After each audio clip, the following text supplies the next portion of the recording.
नमस्कार। प्रभा साक्षी न्यूज नाटक और आप सभी का स्वागत है।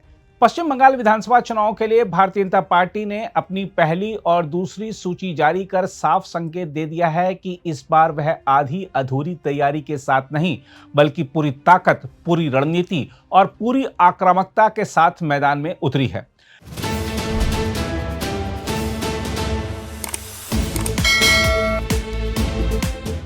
खासतौर पर दूसरी सूची में 111 उम्मीदवारों के नामों पर नजर डालने पर पता चलता है कि एक एक सीट पर गहरे मंथन के बाद उम्मीदवार तय किए गए हैं। हम आपको बता दें कि हिंगलगंज से रेखा पात्रा, खड़दह से कल्याण चक्रवर्ती, सोनारपुर दक्षिण से रूपा गांगुली, मथा भांगा से निशित प्रमाणिक, चोपड़ा से शंकर अधिकारी, बैरकपुर से कौस्तव बागची, कमरहाटी से अरूप चौधरी जैसे नाम सीधे चुनावी मुकाबले को और दमदार बना रहे हैं। इसके अलावा एंटाली से प्रियंका तिब्रेवाल और मणिकतला से तोपस राय जैसे उम्मीदवार राजनीतिक समीकरणों को पूरी तरह बदलने की क्षमता रखते हैं।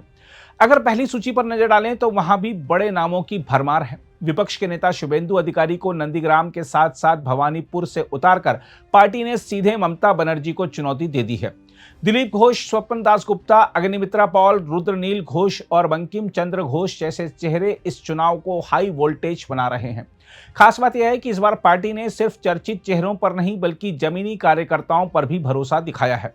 औसग्राम से कलिता माजी जैसी साधारण पृष्ठभूमि की कार्यकर्ता को टिकट देना इसी रणनीति का हिस्सा है। इस चुनाव का एक और बड़ा और चौंकाने वाला पहलू है पूर्व पुलिस आयुक्त डॉक्टर राजेश कुमार का राजनीति में प्रवेश। यह सिर्फ एक उम्मीदवार का नाम नहीं, बल्कि बीजेपी की रणनीतिक चाल है। डॉक्टर राजेश कुमार का प्रशासनिक अनुभव, वित्त और प्रबंधन में गहरी समझ और कानून व्यवस्था पर मजबूत पकड़ उन्हें एक अलग ही स्तर का नेता बनाती है। कोलकाता के पुलिस आयुक्त के रूप में उनका कार्यकाल, अपराध जांच विभाग और यातायात सुरक्षा जैसे अहम पदों पर उनकी भूमिका उन्हें आम नेता से अलग पहचान देती है। उनकी छवि एक सख्त लेकिन न्यायप्रिय अधिकारी की रही है। मानव तस्करी के खिलाफ उनकी मुहिम और कमजोर वर्गों की सुरक्षा के लिए किए गए काम उन्हें जनता के बीच भरोसेमंद चेहरा बनाते हैं। बीजेपी के लिए यह कदम इसलिए भी फायदेमंद है क्योंकि बंगाल में कानून व्यवस्था एक बड़ा मुद्दा बना हुआ है। ऐसे में एक पूर्व शीर्ष पुलिस अधिकारी का चुनावी मैदान में उतरना सीधे तौर पर संदेश देता है कि पार्टी व्यवस्था सुधारने के लिए गंभीर है। राजनीतिक रूप से भी यह दांव गहरा है। डॉक्टर राजेश कुमार का प्रशासनिक और बौद्धिक कद बीजेपी को उस वर्ग में भी मजबूती देगा जो अब तक तटस्थ रहा है। उनकी कानूनी लड़ाइयों ने यह भी साबित किया है कि वह दबाव में झुकने वाले नहीं हैं। यह छवि बीजेपी के लिए चुनाव में बड़ी पूंजी साबित हो सकती है। इस चुनाव को और भावनात्मक और विस्फोटक बनाने वाला मुद्दा है आरजी कर मेडिकल कॉलेज की घटना। उस दर्दनाक घटना ने पूरे बंगाल को झकझोर दिया था। अब पीड़िता की मां का राजनीति में आने का संकेत यह बता रहा है कि जनता के भीतर गुस्सा अभी ठंडा नहीं हुआ है। महिलाओं का सड़क पर उतरना, रात भर प्रदर्शन करना और न्याय की मांग करना तृणमूल सरकार के खिलाफ एक बड़ा जनमत बना चुका है। माना जा रहा है कि पीड़िता की मां ने बीजेपी से पनिहाटी से टिकट मांगा है। बीजेपी उन्हें उम्मीदवार बनाने पर विचार कर रही है क्योंकि पार्टी उस जनाक्रोश को राजनीतिक ऊर्जा में बदलने की कोशिश कर रही है। हम आपको बता दें कि पनिहाटी उन 38 सीटों में शामिल है जहां से बीजेपी ने अब तक अपने उम्मीदवार घोषित नहीं किए हैं। इसके अलावा बीजेपी ने सामाजिक समीकरणों पर भी खास ध्यान दिया है। अनुसूचित जाति और जनजाति सीटों पर मजबूत उम्मीदवार उतारकर पार्टी ने अपने आधार को और व्यापक बनाने का प्रयास किया है।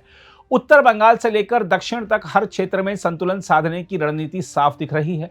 इसके अलावा बीजेपी संगठन को बूथ स्तर तक मजबूत करने, स्थानीय चेहरों को आगे लाने और ममता सरकार के खिलाफ जन असंतोष को वोट में बदलने की रणनीति भी बहुत पहले ही पार्टी बना चुकी है और उसी के आधार पर चुनाव प्रचार चलाया जाएगा। इसके अलावा इस बार बीजेपी की सबसे बड़ी ताकत उसका बदला हुआ दृष्टिकोण है। पिछली बार जहां पार्टी पर बाहरी चेहरों पर ज्यादा भरोसा करने का आरोप लगा था, इस बार उसने जमीनी कार्यकर्ताओं और विचारधारा से जुड़े लोगों को प्राथमिकता दी है। इससे कार्यकर्ताओं में उत्साह बढ़ा है और संगठन ज्यादा मजबूत नजर आ रहा है। दूसरी तरफ तृणमूल सरकार पर कानून व्यवस्था, महिला सुरक्षा और भ्रष्टाचार जैसे आरोप लगातार भारी पड़ रहे हैं। यही वजह है कि बीजेपी पूरे दमखम के साथ यह दावा कर रही है कि इस बार बंगाल में सत्ता परिवर्तन तय है। बहरहाल उम्मीदवारों की सूची, पूर्व पुलिस आयुक्त जैसे मजबूत चेहरे की बीजेपी में एंट्री, जमीनी कार्यकर्ताओं पर भरोसा और जनता के गुस्से को सही दिशा देने की रणनीति ने बीजेपी को इस चुनाव में बेहद मजबूत प्रतिद्वंदी और सत्ता का सबसे प्रबल दावेदार बना दिया है। अब देखना यह है कि क्या यह रणनीति मतदान के दिन वोट में बदलती है या नहीं। लेकिन इतना तय है कि इस बार बंगाल की लड़ाई पहले से कहीं ज्यादा तीखी, ज्यादा धारदार और ज्यादा निर्णायक होने वाली है। अगर आप भी लेना चाहते हैं देश दुनिया की तमाम जानकारी तो आज ही सब्सक्राइब करें हमारे चैनल को। साथ ही नीचे दिए बेल आइकन को जरूर दबाएं ताकि हर अपडेट आप तक पहुंच सके।